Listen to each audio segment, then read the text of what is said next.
अरस्तु के राजनीतिक विचार। अपने गुरु प्लेटो की भांति अरस्तु विश्वास करता था कि न्याय राज्य का सर्वाधिक महत्वपूर्ण आधार है और कोई राज्य बहुत समय तक नहीं चल सकता है जब तक कि वह न्याय की उपयुक्त प्रणाली पर आधारित न हो। अपने मत में इस तथ्य को मानने के कारण अरस्तु अपने न्याय के सिद्धांत को प्रस्तुत करने का प्रयत्न करता है। उसका मत था कि न्याय राज्य के लिए एक उद्देश्य की प्रस्तुत करता है और मनुष्य के लिए एक लक्ष्य। इसमें निपुण होने पर मनुष्य सर्वोत्तम पशु बन जाता है, किंतु जब कानून और न्याय से अलग हो जाता है तब वह उनका सबसे खराब बन जाता है। अपने गुरु प्लेटो के समान अरस्तु ने भी न्याय को राज्य तंत्र का आधार बना है। उसके अनुसार न्याय एक सद्गुण, एक संपूर्ण सद्गुण और सभी अच्छाइयों को मूर्त रूप है। एक मात्र सद्गुण के समान नहीं है, किंतु यह सद्गुण है और यह कार्य रूप में सद्गुण है। न्याय सद्गुण है, किंतु यह सद्गुण से कुछ ही अधिक है।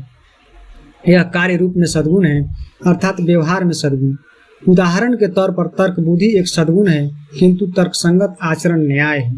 सच्चाई एक सद्गुण है, किंतु सच्चा होना न्याय है। जो सद्गुण को न्याय बनाता है वह है सद्गुण को व्यवहार में लाना। अतः अरस्तु कहता है कि राजनीति के क्षेत्र में अच्छाई न्याय है और न्याय वह है जो सभी के लिए हित के समाहित करता है। अरस्तु के लिए न्याय कम महत्वपूर्ण नहीं है, क्योंकि वह न्याय को राज्य का सद्गुण मानता है। न्याय ही किसी राज्य को बनाता है, उसे उसकी अवधारणा देता है और नैतिकता के साथ मिलकर वह राज्य को नैतिक मूल्यों की ऊंचाइयों तक ले जाता है। न्याय राज्य को विनाश से बचाता है। यह राज्य और राजनीतिक जीवन की शिक्षा तथा स्वस्थ बनाता है। रॉस कहता है कि अरस्तु न्याय शब्द के दो अर्थ पहचान कर शुरुआत करता है। न्याय से हम अर्थ लगा सकते हैं कि न्याय वह है जो विधि सम्मत है या जो निष्पक्ष हो, समान है। अरस्तु के लिए न्याय या तो सामान्य है या सामान्य न्याय के भाग के रूप में विशेष न्याय है। एक संपूर्ण सद्गुण का एक भाग यदि सामान्य न्याय से हमारा तात्पर्य संपूर्ण सद्गुण हो तो अरस्तु के अनुसार सामान्य न्याय संपूर्ण अच्छाई है। यह अपने अधिकतम अर्थ को संपूर्ण है, क्योंकि यह संपूर्ण अच्छाई का न केवल एक अपने प्रति वरन अपने पड़ोसियों के प्रति भी व्यवहार में प्रयोग है। विशेष न्याय संपूर्ण या सामान्य न्याय का एक भाग है, इसलिए संपूर्ण अच्छाई का केवल एक भाग है, उसका एक पहलू है। विशेष न्याय प्राप्त करने का प्रयत्न करने वाला व्यक्ति वह होता है जो नियमों का या तो पालन करता है, किंतु समाज से जितना उसे मिलना चाहिए उसे अधिक की मांग नहीं करता है। विशेष न्याय दो प्रकार का होता है, वितरणात्मक और सुधारात्मक। अरस्तु के लिए वितरणात्मक न्याय प्राप्तकर्ता के गुणों के अनुसार उन्हें पदक, सम्मान आदि देता है, अर्थात समान लोगों के प्रति समान व्यवहार तथा असमान लोगों के प्रति असमान व्यवहार करना। सुधारात्मक न्याय संबंधी व्यक्तियों के पद स्थिति को ध्यान में नहीं रखता। वह साधारण रूप में दो लोगों में समानता लाने का प्रयत्न करता है। यह एक व्यक्ति से उसके द्वारा प्राप्त लाभ को उससे लेकर दूसरे को जो अलाभकारी स्थिति में है देने का प्रयत्न करता है, अर्थात वह उसे न्याय दिलाने का प्रयास करता है जो उससे वंचित रह गया है, और उसे दंड देता है जिसने दूसरों को न्याय से वंचित रखा है। प्लेटो और अरस्तु द्वारा दी गई न्याय की धारणाएं की निम्न प्रकार से तुलना की जा सकती है। कैसे? आइए देखते हैं।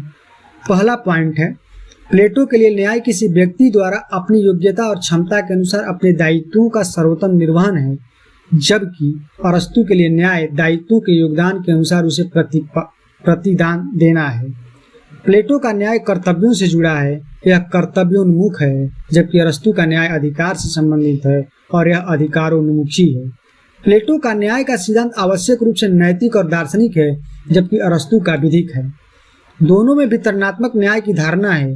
प्लेटो के लिए इसका अर्थ व्यक्तिगत उत्कृष्टता और अपने दायित्वों का निर्वाह है, जबकि अरस्तु के लिए इसका अर्थ व्यक्ति जिसका अधिकारी है, अर्थात उसे प्राप्त करने का अधिकार है। प्लेटो का न्याय आध्यात्मिक है, जबकि अरस्तु का व्यवहारिक अर्थात सद्गुण कार्य रूप में अक्षय व्यवहार में है। प्लेटो का न्याय व्यक्ति की अंतः प्रेरणा से संबंधित है, अर्थात उसे प्रेरित होता है जो सीधे आत्मा से आता है, किंतु अरस्तु का न्याय मनुष्य के कर्मों से संबंधित है, अर्थात उसके बाह्य क्रियाकलापों से संबंधित है। अरस्तु का न्याय सिद्धांत सांसारिक है, मनुष्य के व्यवहारिक जीवन में उसके आचरण से संबंधित है, किंतु निश्चय ही इस आचरण में सभी नैतिक मान्यताएं उसका मार्गदर्शन करती हैं। लेकिन वह न्याय के नैतिक स्वरूप को उसके अविधायी स्वरूप से जोड़ने में असमर्थ रहा। उसका वितरणात्मक न्याय राजनीतिक जगत की वास्तविकताओं से बहुत दूर है।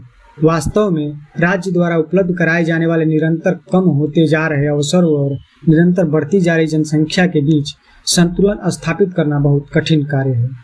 संपत्ति, परिवार और दासता। अरस्तु का संपत्ति का सिद्धांत उसके द्वारा दी गई प्लेटो के संपत्ति के साम्यवाद के सिद्धांत की आलोचना पर आधारित है। प्लेटो ने संपत्ति को राज्य की उपयुक्त कार्य संचालन में बाधा के रूप में लिया, इसलिए प्लेटो ने संरक्षण वर्ग के लिए साम्यवाद का सुझाव दिया। किंतु अरस्तु के मत में संपत्ति मनुष्य की स्वामित्व और अपने अधिकारों में करने की मूल प्रवृत्ति की संतुष्टि करके उसे मनोवैज्ञानिक आत्मतोष प्रदान करती है। अरस्तु को प्लेटो के विरुद्ध सबसे बड़ी शिकायत ही यह थी कि वह उत्पादन और वितरण के दावों में संतुलन स्थापित करने में असफल रहा। प्लेटो के संपत्ति के साम्यवाद में उत्पादन करने वाले लोगों को उनके प्रयत्नों का प्रतिदान नहीं मिलता और उत्पादन नहीं करने वाले लोगों को जीवन की सभी सुविधाएं मिलती है। इसलिए अंत में उसका निष्कर्ष यही है कि संपत्ति का साम्यवाद अंततः संघर्षों और टकरावों की ओर ले जाता है।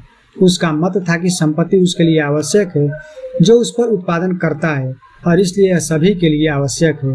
प्रोफेसर मैक्सी उस समय अरस्तु के मत को ही उद्घाटित करते हैं जब वह बताते हैं कि मनुष्य के लिए भोजन करना, वस्त्र धारण करना, शरण स्थल प्राप्त करना आवश्यक है और यह सब करने के लिए उसका संपत्ति प्राप्त करना आवश्यक है। यह सब करने की मूल प्रवृत्ति उतनी ही स्वाभाविक और उपयुक्त है जितना कि प्रकृति द्वारा की गई वन्य पशुओं की आपूर्ति और उनके भरण पोषण तथा उत्पादन की आवश्यकताओं की पूर्ति के लिए साधनों की व्यवस्था है। अरस्तु स्वयं कहता है कि संपत्ति आवश्यक है। उसके मत में संपदा यानी संपत्ति वस्तुओं का जो नगर के एक कुटुंब के रूप में संबंध होकर जीवन निर्वाह के लिए आवश्यक है और उपयोगी है, भंडार घर है। अरस्तु के अनुसार संपत्ति कुटुंब का एक भाग है और संपत्ति को प्राप्त करने की कला कुटुंब का प्रबंध करने का भाग, क्योंकि कोई भी व्यक्ति ठीक प्रकार से तब तक जीवन निर्वाह या वास्तव में जीवन निर्वाह ही नहीं कर सकता जब तक कि उसकी आवश्यकताओं की पूर्ति न हो। जहाँ तक संपत्ति के स्वामित्व का प्रश्न है, अरस्तु ने पहला व्यक्ति के स्वामित्व और व्यक्तिगत उपयोगिता की चर्चा की, जो अरस्तु के लिए सबसे खतरनाक स्थिति है। साझे स्वामित्व और व्यक्तिगत उपयोग की स्थिति वह है जो साम्यवाद को प्रारंभ हो सकती है किंतु जिसका अंत पूंजीवाद होगा, और यह स्थिति भी उससे स्वीकार्य नहीं थी। तीसरा है साझा स्वामित्व और साझा उपयोग। यह एक ऐसा तरीका जो लगभग हमेशा ही व्यवहारिक नहीं होता। चौथा है व्यक्तिगत स्वामित्व और साझा उपयोग। यह एक ऐसा तरीका है जो सामान्य रूप से संभव है और समान रूप से स्वीकार्य भी। अरस्तु कहता है कि संपत्ति सामान्य रूप से और मुख्यतः निजी होनी चाहिए किंतु उपयोग में वह साझा होनी चाहिए। निजी संपत्ति आवश्यक है और इसलिए उचित है, यही अरस्तु का सिद्धांत भी है, किंतु इस संपत्ति के अर्जन सम्मानित साधनों से किया जाना चाहिए। संपत्ति अर्जन के सभी साधनों में से सूद ब्याज लेना सबसे अप्राकृतिक तरीका है। अरस्तु बहुत अधिक संपत्ति एकत्रित करने के पक्ष में भी नहीं था, इसलिए उसने कहा बहुत अधिक संपत्ति एकत्र करना उसी प्रकार की गलती होगी जैसे कि बहुत भारी हथौड़ा बनाना।